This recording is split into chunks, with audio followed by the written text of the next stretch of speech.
এই জুন মাস শুধু জুনমালিয়া আর কাকলির তৃণমূল কংগ্রেস ছেড়ে বেরিয়ে যাওয়ার মাস নয়, তারই সঙ্গে মহারাষ্ট্রের শিবসেনা, উদ্ধব ঠাকরের শিবসেনা এবং উত্তরপ্রদেশের অখিলেশ যাদবের সমাজবাদী পার্টির মধ্যে থেকেও সাংসদদের ভাঙনের খবর সামনে উঠে আসছে।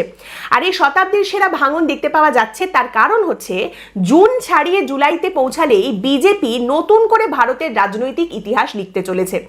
এবং সেক্ষেত্রে বিজেপি যেটা করতে চাইছে সেটা হচ্ছে শুধু এখনই না, অন্তত আগামী আরো এক যুগ ধরে ক্ষমতা থেকে তাকে টলানোর মতো যাতে কেউ না থাকে সেই বিষয়টা গণতান্ত্রিক পদ্ধতিতে সে নিশ্চিত করতে চাইছে।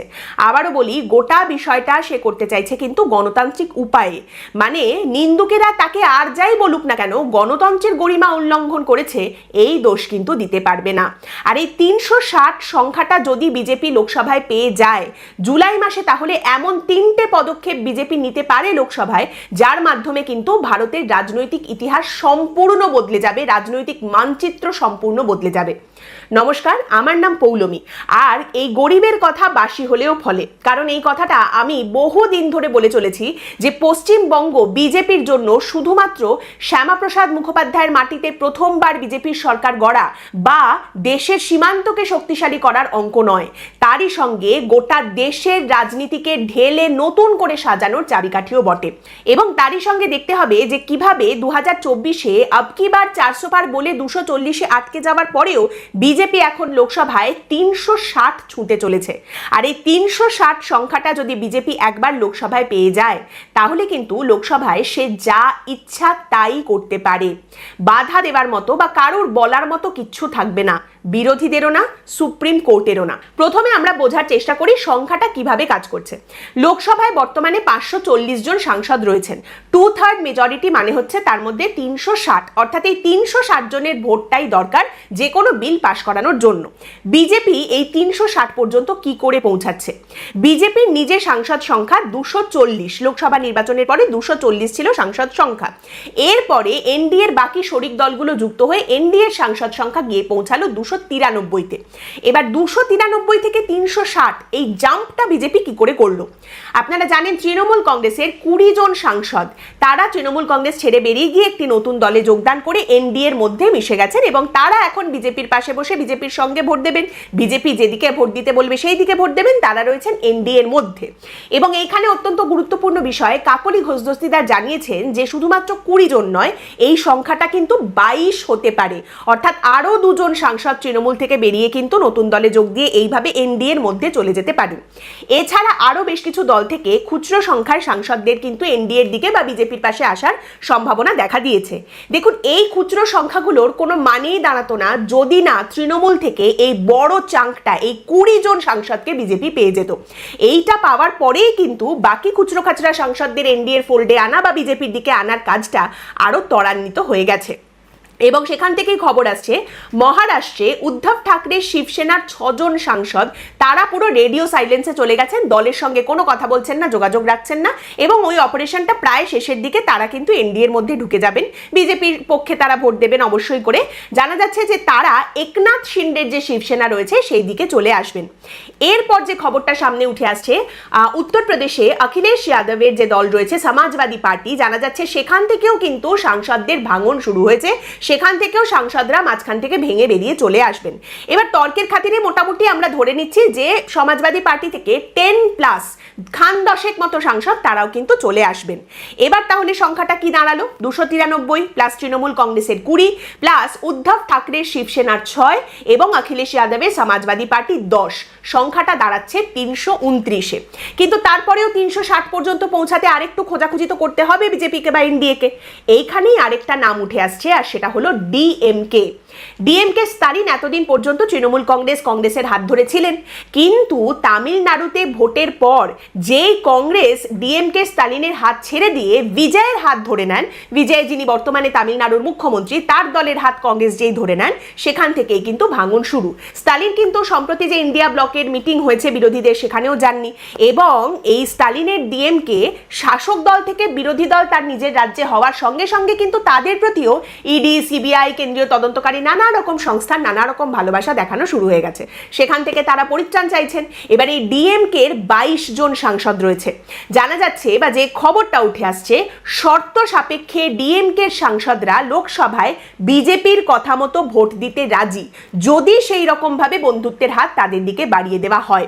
তাহলে 329-এর সঙ্গে যদি এই 22 সংখ্যাটা যুক্ত হয়ে যায়, সংখ্যাটা চলে যাচ্ছে কোথায়? 351-তে। তার মানে এনডিএ এর 360 মার্কটা পর্যন্ত পৌঁছাতে মাত্র আর 9 জন সাংসদকে বাকি। এবং এটা একেবারেই খুব একটা কিছু কঠিন কাজ হবে না। এক তো আপনাদের আগেই যেটা বললাম, তৃণমূল কংগ্রেসের আরো 2 জন সাংসদ যেতে পারেন, তাহলে সংখ্যাটা আরো 2 বেড়ে যাবে। ওদিকে সমাজবাদী পার্টির 10+ সাংসদ ধরা হচ্ছে। এবার 10+ এই সংখ্যাটা যদি মোটামুটি 15-তে গিয়ে পৌঁছায়, তাহলে আরো 5 জন বেড়ে যাবেন। কাজেই 351 হয়ে যাওয়ার পরে 360 পর্যন্ত বিষয়টাকে করে নেওয়াটা একেবারেই খুব একটা কোনো কঠিন কাজ নয়। আর কঠিন কাজ নয় মানেই যে সম্ভব, সে তো বিজেপি এর আগে বহুবার করে দেখিয়ে দিয়েছে। এই 360 সংখ্যাটা যদি বিজেপি ছুঁয়ে ফেলতে পারে, তাহলে 3টে জিনিস কিন্তু লোকসভায় তারা নিয়ে আসতে পারে, যেটা নিয়ে আমরা পরে প্রত্যেকটা নিয়ে আলাদা আলাদা করে অবশ্যই কথা বলবো। এখনো বিজেপি 360 ছোঁয়নি, যদি ছুঁয়ে যাবে এই জায়গায় রয়েছে। এই 3টে বিষয় কি কি? Delimitation, one nation one vote, এবং আরেকটা 3 নম্বরটা একটু farfetched, removal of secularism from Indian constitution, যেটা ডানপন্থীরা বহুদিন ধরে চেয়ে এসেছেন, এখনো চাইছেন, এবং এটার উপরে কিন্তু তারা জোর দেবেন। এবার ডিলিমিটেশন বা ওয়ান নেশন ওয়ান ভোট নিয়ে কথা বলার আগে আরেকটা ছোট্ট বিষয় বলি। আপনি যদি আমাদের দেশের শেষ 3টে লোকসভা নির্বাচনের দিকে তাকান, 2014 থেকে 2024, আপনি যদি দেখেন তাহলে কি দেখবেন? 2014-তে বিজেপির ভোট পার্সেন্টেজ ছিল 31%, 31%। 2019-এ সেটা বেড়ে চলে যায় 37% বা 37%, এবং 2024-এ সেটা চলে আসে 36%। 2024 অর্থাৎ যে বছর কিন্তু বিজেপি একক সংখ্যাগরিষ্ঠতায় সরকার গড়তে পারেনি, জোটে তাদের সরকার গড়তে হয়েছে।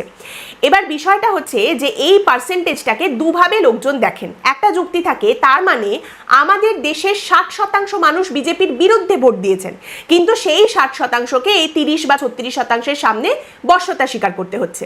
আর উল্টো দিকের যুক্তিটা হচ্ছে যে দেখুন, বিজেপির এই যে ভোট পার্সেন্টেজ, এটা তার একার ভোট শেয়ার। বিজেপি এককভাবে 31% বা 37 বা 36% ভোট পেয়েছেন।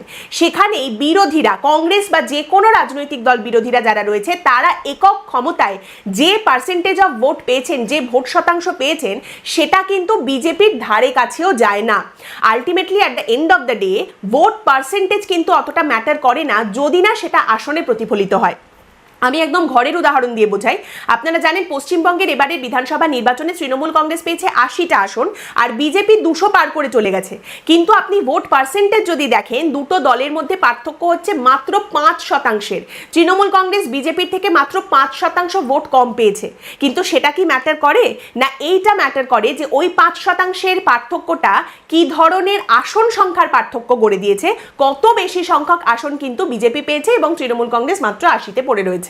এবার ডিলিমিটেশনের কথায় যদি আমরা আসি, একদম সহজ করে বলতে গেলে ডিলিমিটেশনে একটা সমতা বজায় রাখার কথা বলা হচ্ছে। মানে ধরে নিন, আমি এটা বোঝানোর জন্য এই সংখ্যাটা বলছি, ধরে নিন বিষয়টা হলো প্রত্যেক 100 জনের জন্য একজন করে সাংসদ থাকবেন। এবার আপনারা জানেন সেন্সাস হওয়ার কথা আছে আমাদের দেশে, অর্থাৎ কোথায় কিরকম জনসংখ্যা সেটাও আমরা জানতে পেরে যাব। তাহলে প্রতি 100 জনের জন্য একজন করে যদি সাংসদ থাকেন, সাংসদের সংখ্যা হু করে বাড়বে। যতজন বর্তমানে রয়েছেন তার থেকে সংখ্যাটা অনেক বেড়ে যাবে। এবার এই যে ডিলিমিটেশন প্রসেস, এটা কিন্তু আজকের পরিকল্পনা নয়, এটা বহু বছর ধরে চলছে। যখন নতুন পার্লামেন্ট বিল্ডিং তৈরি করা হয়েছিল, তখনও যুক্তি এটাই ছিল যে এক তো পুরনো পার্লামেন্ট বিল্ডিং ভেঙে পড়ছে, এবং দ্বিতীয়ত এরপর যখন সাংসদদের সংখ্যা বাড়বে তখন তাদের বসতে একটা জায়গা দিতে হবে। তো পুরনো পার্লামেন্ট বিল্ডিং এ তো সেই জায়গা নেই, সেই কারণেই নতুন পার্লামেন্ট বিল্ডিং তৈরি করা হচ্ছে, যে বেশি সাংসদ হলে তারা এসে বসতে পারবেন। 2020 থেকে মোটামুটি কিন্তু এই পরিকল্পনা চলছে। এবার বিষয়টা হচ্ছে যে এই কথাটা কেন বলা হচ্ছে যে 100 জনে একজন সাংসদ। ডিলিমিটেশনের পক্ষের যে যুক্তি, সেটা হলো একটা সমতা বজায় থাকবে। কারণ এখন অনেক জায়গায় দেখতে পাওয়া যায় একটা লোকসভায় হয়তো 1 লক্ষ ভোটার রয়েছেন, আরেকটা লোকসভায় 10 লক্ষ ভোটার রয়েছেন। মানে একজন সাংসদকে হয়তো 1 লক্ষ মানুষের খেয়াল রাখতে হচ্ছে, অন্যদিকে আরেকটা লোকসভা কনস্টিটিউয়েন্সিতে 10 লক্ষ মানুষ রয়েছেন, মানে সেই সাংসদকে 10 লক্ষ মানুষকে পরিষেবা দিতে হচ্ছে। তার জায়গায় যদি বিষয়টা সমতায় চলে আসে, তাহলে দুদিক থেকেই সমতাটা বজায় থাকবে। একজন সাংসদের 100 জন ভোটার, 100 জন ভোটারের একজন সাংসদ, সেক্ষেত্রে বেটার ডিস্ট্রিবিউশন এবং বেটার গভর্নেন্স হবে। এইটা হলো পক্ষের যুক্তি। এবার বিপক্ষের যুক্তি, যেটা বিরোধীরা বারবার সামনে রেখে থাকেন, সেটা হচ্ছে, দেখুন সেন্সাস না হলেও আমরা এই বিষয়টা মোটামুটি সকলেই জানি যে আমাদের দেশের সব থেকে জনবহুল যে রাজ্য, যেখানে জনসংখ্যা সব থেকে বেশি, সেই রাজ্যগুলো হচ্ছে উত্তরপ্রদেশ, মহারাষ্ট্র, পশ্চিমবঙ্গ, বিহার। এবার এই সমস্ত রাজ্যগুলো হচ্ছে বিজেপি শাসিত রাজ্য। এবার এই রাজ্যগুলোতে যেহেতু জনসংখ্যা বেশি, তার মানে সাংসদ সংখ্যাও এখান থেকে অনেক বেড়ে যাবে। তাহলে সেক্ষেত্রে ধরুন বিজেপির শক্তিশালী ঘাঁটি যে সমস্ত জায়গায় রয়েছে, গোবলয়ের যে রাজ্যগুলো রয়েছে, সেখানেই তো জনসংখ্যা বেড়ে যাবে এবং তার ফলে সাংসদ সংখ্যা অনেক বেড়ে যাবে। তাহলে বিজেপিকে তো ক্ষমতা থেকে কেউ কোনোদিনই সরাতে পারবে না। তারই সঙ্গে ধরুন কিছু রাজ্য রয়েছে যেখানে জনসংখ্যা ক্রমাগত আরো বাড়ছে, সেখানেও সাংসদদের সংখ্যা তার মানে হু হু করে বাড়বে। তার বদলে আবার যে রাজ্যগুলো রয়েছে যেখানে ধরুন হাম দো হামারে দো নীতিতে চলা হয়, সেখানে সেই হারে জনসংখ্যা বাড়ছে না, অর্থাৎ সেখান থেকে সাংসদদের সংখ্যাও বাড়বে না। আর এইভাবে চলতে থাকলে আমাদের দেশের লোকসভায় যেখানে সাংসদরা কাজ করেন, যারা কিনা ভারতের ভাগ্য বিধাতা, সেখানে কিন্তু গুটি কয়েক রাজ্যেরই রিপ্রেজেন্টেশন পড়ে থাকবে, কারণ তাদের সাংসদদের সংখ্যাটা এত বেশি হবে। এবং দেখতে পাওয়া যাচ্ছে সেগুলো কিন্তু বিজেপির শক্তিশালী ঘাঁটি হিসেবে পরিচালিত রাজ্য। দ্বিতীয় বিষয়টা হচ্ছে ওয়ান নেশন ওয়ান ভোট, অর্থাৎ ভোটগুলোকে একসাথে করে দাও, সব ভোট নয়, লোকসভা নির্বাচন এবং বিধানসভা নির্বাচন দুটো একসঙ্গে হোক।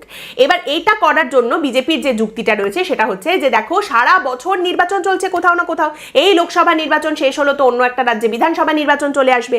আমাদের যে বিকশিত ভারত করার লক্ষ্যে আমরা এগোচ্ছি, সেই কাজ তো বারবার বাধাপ্রাপ্ত হচ্ছে।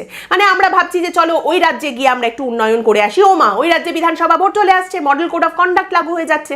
আবার কোথাও হয়তো বলা হচ্ছে যে আচ্ছা ঠিক আছে তাহলে ওই রাজ্যে আমরা একটু উন্নতি করে আসি, আবার সেখানে ভোট চলে আসছে। তো এভাবে করলে ব্যাপারটা কি করে হবে? আমাদের কাজ তো এগোতে হবে।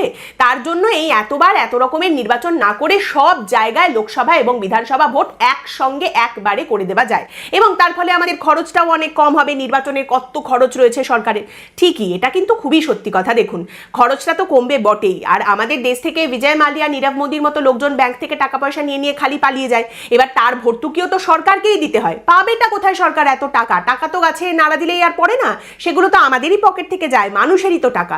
তার মধ্যে আবার ভোটে জেতার জন্য লাড়কি বাহিন, তারপরে অন্নপূর্ণা ভান্ডারের মতো প্রকল্পও নিয়ে আসতে হয়, সেখানেও টাকা পয়সার খরচ রয়েছে। তো এত খরচ চারিদিকে যখন রয়েছে, কমানোর একটা ভালো উপায় হচ্ছে নির্বাচনগুলো একসঙ্গে করে দাও, ভোটগুলো একসঙ্গে করে দাও, তাহলে ব্যাস সমস্ত সমস্যার সমাধান হয়ে যাবে।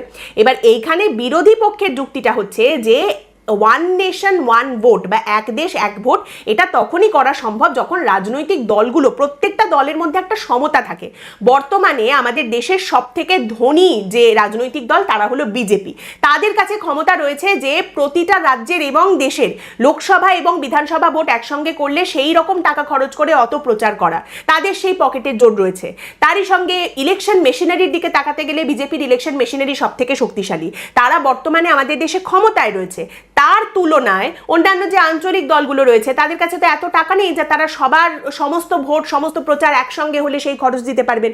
কোনো রাজনৈতিক দল, ইভেন অন্যান্য যে জাতীয় রাজনৈতিক দল রয়েছে, তারাও বিজেপির ধারে কাছেও নেই।